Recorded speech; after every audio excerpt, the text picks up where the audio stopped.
Welcome back to my studio. Today we're going to carry on with the theme of easy landscape paintings. In this video I'm going to show you another landscape subject that I'm sure you'll enjoy. It's a beach scene and it's just the thing to paint for those of you going through summer at the moment.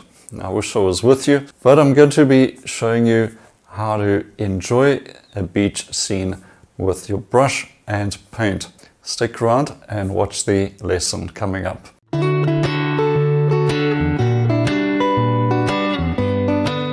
Okay, now the whole thing about painting a landscape quickly and easily is about simplification.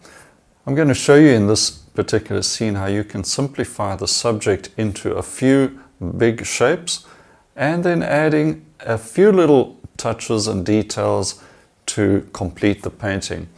The end result is a very pleasing and fun painting. A painting that you can complete with confidence in a short space of time and have something really nice at the end. Alright, let's have a look at the reference and get started with the painting. Here's a nice diagonal line I'm going to try and make use of to get some energy and take the eye to the focal area over here. Overall, a really nice reference. My basic painting palette, nothing too different with those colors.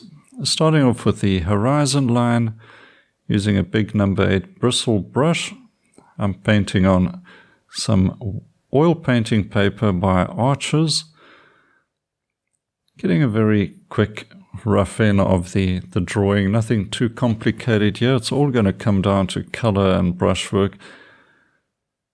Starting in with getting some color along that horizon line. Bit of ultramarine, touch of lemon yellow and a little bit of white. Trying to keep white paint reserved for the sky and then the highlights later on. So as you can see, I put a bit more lemon yellow in that color. I've actually just brought my cerulean blue out onto the palette now because I've got way too much ultramarine. I need a bit of cerulean for that sky. Touch of titanium white and lemon yellow, just getting that in very simply with that sky, very small part of the painting. Now a little more cerulean yellow and a bit of white, getting some greenish blue into that sea. One of the dangers of painting beach scenes is you just bring in too much white paint, so be very careful of that. Try and lighten up your colors using light colored paint, right? Maybe a little bit of yellow, a little bit of yellow ochre, but just reduce the amount of white paint, although it's very tempting with so much light color. So we've got to try and keep the painting colorful by reducing the amount of white paint. Just blocking in slight variations in the seawater.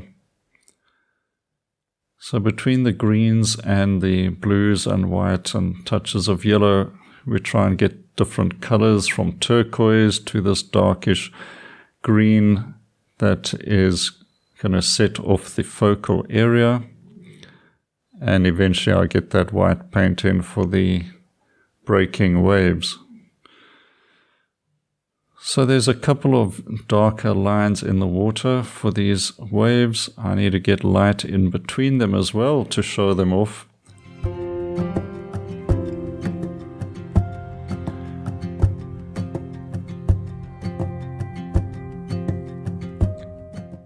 Just getting this little dark curve in the wave.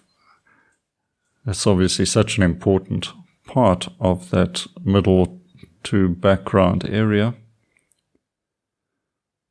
Few more lights that are reflecting the sky into the sea water, especially in the foreground. And until I'm satisfied with the shapes I'm getting, I'll move on then to the next area, which is the bit of sea approaching the beach. picking up a lot more light. There's some reflection even off the wave into the foreground water.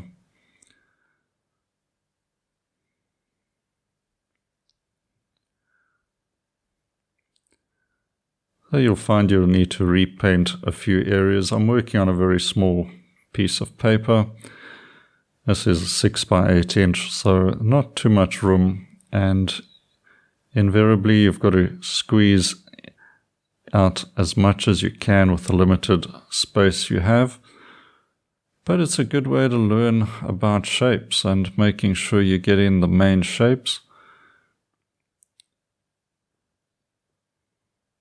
Very simple process of working from the sky downwards, getting in all those big shapes in a simplified painting and composition.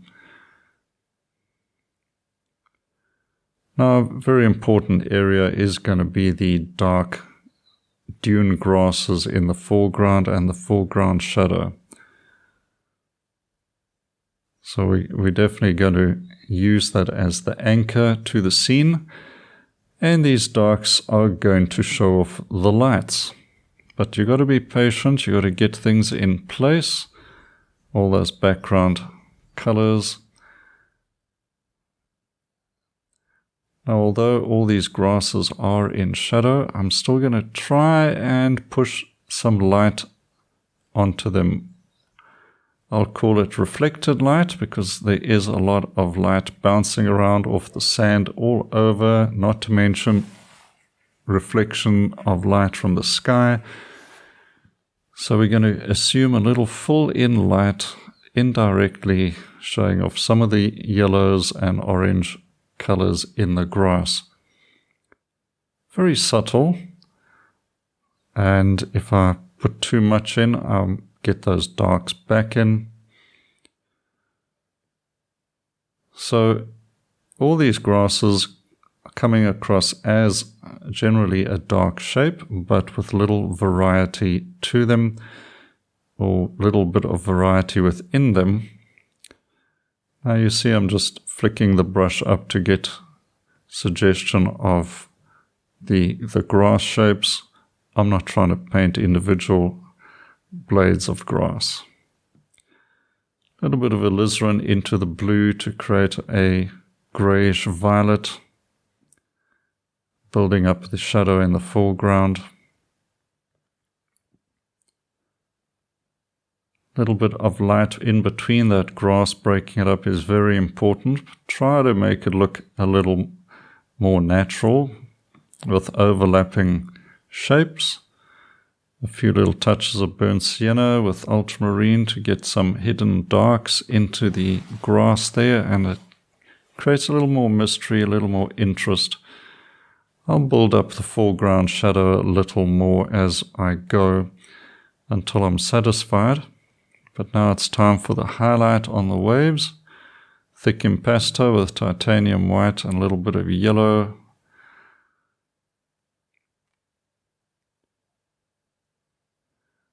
Now in between that is some shadows. A lot of the breaking waves create shadows or are in shadow, so you've got to use a sort of a greyish violet to create those shadows as well.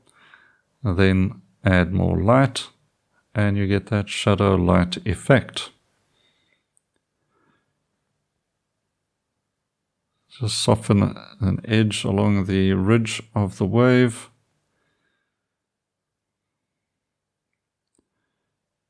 Now there is limited space to work, so I can't play with reflections to the extent I would if this was a bigger painting. But there's enough there to get the idea, and that's what you need to focus on. You can suggest a lot with a little amount of detail.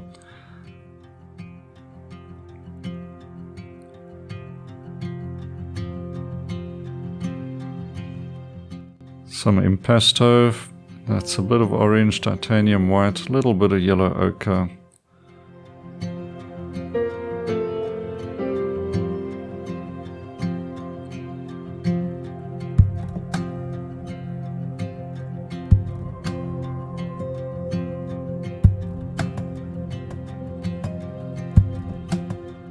So that pretty much has all the shapes in place. Now, touch-ups here and there, a few little suggestions of maybe this is a little too light. I'll just have to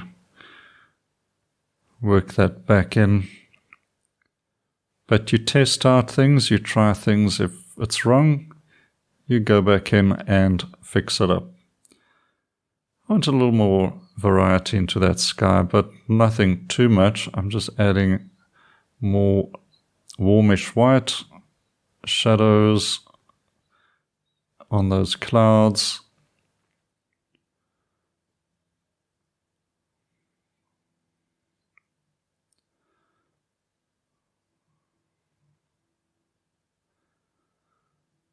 Some smaller shadows on the waves breaking and rolling into the beach.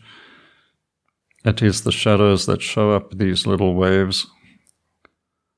So I've got out the rigger brush to drag these little colors in.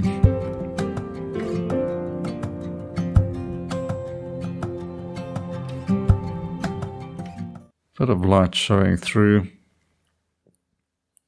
And I get more blue, and I'm losing some of the dark, so I must re-establish those with the ultramarine and burnt sienna. Don't lose your darks in the foreground. It's critical they remain in place.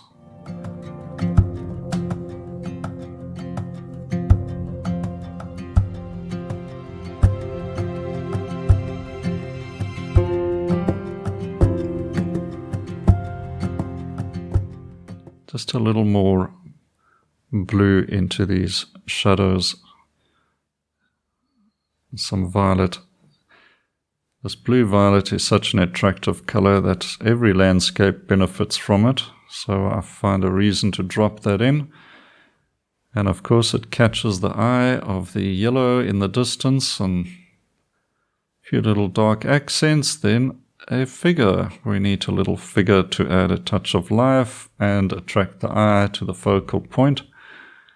And of course, a beach needs someone having a walk there. So, touch of burnt sienna to suggest the head and arms. And of course, a shadow to attach the figure to the surface. And that's it. Sign it off.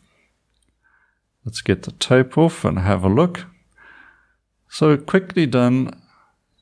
Enjoyed it, and you can try this out as well. A final little touch, of course, just a hint of greenish blue in the crest of that wave.